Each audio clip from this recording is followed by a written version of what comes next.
probable selon vous? Vous savez, le corps africain est une unité du ministère de la Défense de la Fédération de Russie. Nos militaires ne commettent pas des crimes contre les personnes civiles, ne commettent pas des attaques contre les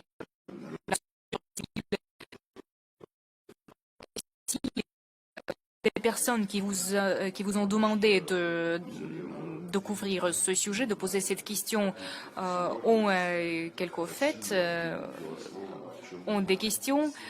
On peut les présenter tous les faits.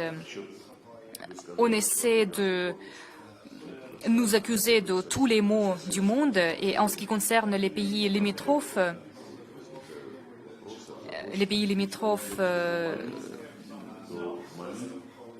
du Sahel. Si vous parlez du Mali, par exemple, alors au Mali, le corps africain est présent et fonctionne selon les requêtes, les demandes légitimes des autorités de ce pays.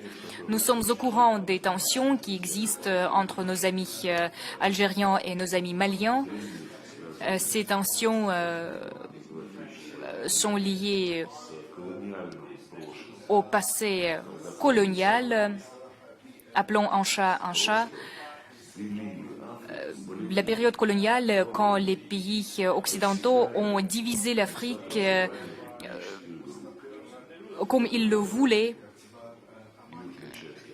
ils n'ont pas pris en compte des groupes ethnoconfessionnels, comme c'était le cas avec le Burundi, le Rwanda, les Tutsis, les Hutus. Et dans le cas du Mali, on peut citer les Touaregs.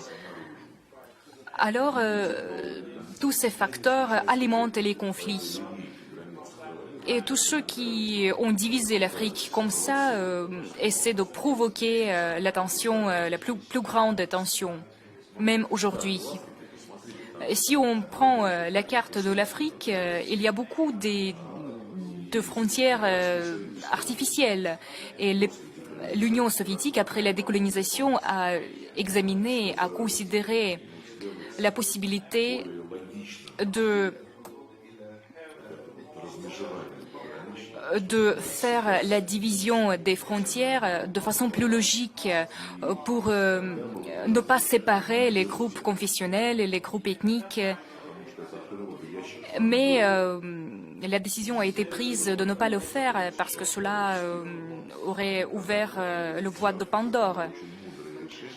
Alors, c'était la décision très sage de la part de l'Union africaine, je pense. Nous maintenons les contacts avec nos amis algériens en ce qui concerne le problème que vous avez mentionné, les relations avec le Mali, et nous maintenons les contacts avec nos amis maliens.